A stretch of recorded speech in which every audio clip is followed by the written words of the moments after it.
This is Reg Hartt in Toronto.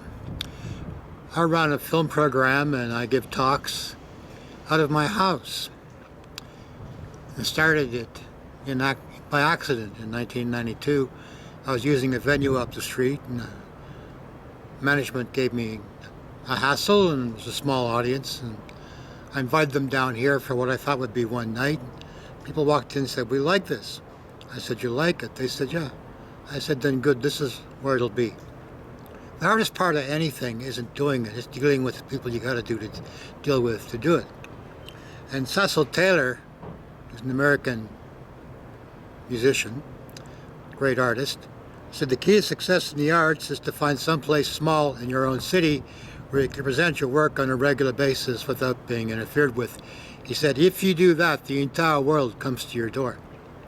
And I realized in 1992 that by chance I had found my small space.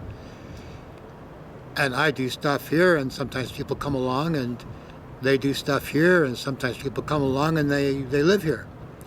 And one of the people who came along to see a program on Salvador Dali that I was doing was a fellow named Stedmond Pardy. And he came by pretty regular after that. Sometimes he's the only person here. That didn't really matter. Never matters. And eventually he wound up living here for quite a while. He's still part of this place. He's one of a number of people that have come out to the programs that have lived here and gone off and done something interesting with their life as a result. And this is just published. This is called The Pleasures of This Planet Aren't Enough. And it's the first published volume by someone other than himself of the poetry of Stedmond Pardy. And I'm going to read you a poem here called A Free Jazz Poem for JOAN BAEZ. It feels as if I knew you in a past life. You could have been my sister, enemy, lover, mother, girlfriend, ruler, or wife. All I know is that you're definitely a kindred spirit, but I can't remember us or our families dying from the plague, us being crucified upon the most crookedest of crosses, hurrying ourselves on the cobblestone streets of Malestrana, Prague.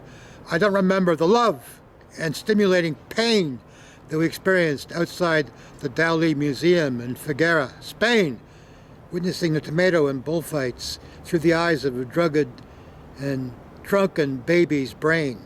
Clay, labyrinthian coffin green, chrysalis black, the first, second, and third Diwalis, the mysteries at Eleusis, facing the firing squad on a warm summer night, walking a radio around a strangled stick, the Garden of Eden, the black hooded executioner's shiny axe at the haunted Tower of London, concretizing liquid, wet leather, our catabasis wordless poems, us having blonde hair and blue eyes while living in Helsingborg, Sweden, the torture chambers of Venice and the Middle East, us devouring bootleg liquor, gnawing hallucinogenic roots and berries, beaming up to an inaccessible land of burglars, azuras, oceanids, and fairies while picnic in Central Park, New York in the 1320s, hiding from the pork moments of realization, really divining what's on the other end of that fork.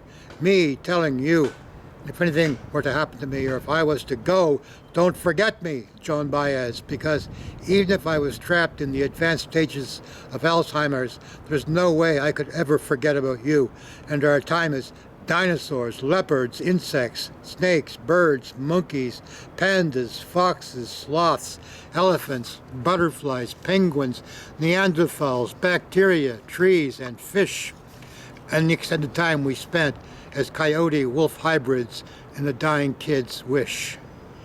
You can't even remember rogue zookeepers and Auschwitz, Mesopotamia, the floating world of Japan, when the black ships came, the Ruget, Lakua, Agartha, mist invading our ravaged forests, and the exploding plastic inevitable.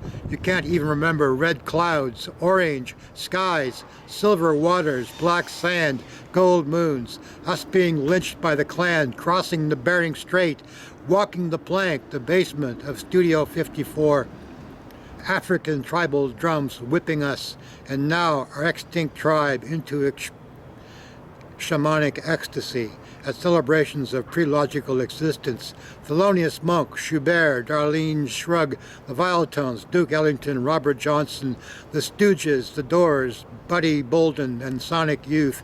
Live in the Flesh, Brandon Pitts, Nick Beat, Bede, and Leo Mack, and the Lonely Vagabond, and the Renaissance of the 2200s, The Resistance, the Human Being of 1967, Pink Floyd's Games of May, and That Awkward Life When I Was the Woman and You Were the Man. We've existed as casualties of the subhuman psyche since the very beginning of the idea of time. I've already squandered the platinum of our youth in this life. What do you think I'm going to do to the blood diamonds of our future? I can remember clearly the nebulous vistas of our lunar Earth, us self-exiling ourselves along the seashores of that other world, studying the heraldry of Finfolk, David Bowie, and Nine Inch Nails touring together in 1995, the St. John, St. Vitus dancing mania of 1518, you dating Steve Jobs and Bob Dylan, and you locking arms with me after your performance at Roy Thompson Hall. This is the pleasures of the planet. This planet aren't enough. Stedmond, Pardy. I can't recommend it high enough. Jean Cocteau said, we publish our works for applause, not for criticism. Whatever people criticize in your work, keep it. That part is you. If people say to you, you shouldn't do this, you shouldn't do that, that's the part you should do. That's the part you build with. That's the piece of sand that's itching you inside that oyster shell to make a pearl. All these things are important. Keep them, keep them, keep them. Anytime someone says, it'd be so much better if you just did this, listen to them politely and ignore them completely. Don't argue with them. No point. It was a great pleasure to live with Stedmond.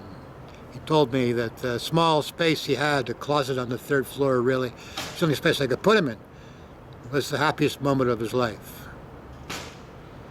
Well, there's been happy moments for me all along. The Cineforum was created by chance. I moved in here, and through my programs I've been meeting the most incredible people. And they walk in sometimes lost, not knowing what they're going to do. But when they walk out with a sense of self, and they know that they don't have to do anything except what they'd like to do. And that's the most important thing, because, you know, we only live we're whispers on the wind. We're all going to pass away soon. And soon we'll have nothing to do at all. So now, while you can, do what you'd like to do. Forget about 9 to 5. Forget about having to do what you think you've been told is necessary to do. What you've been told is necessary to do by those who think it is. No, it's not. It's not necessary at all. What's necessary is for you to enjoy your life and enjoy the pleasures of this earth aren't enough by Stedmond, Pardy. Reg Hartt, Toronto, the Cineforum, March 24th, 2021. Year of the COVID 1.5. Cheers.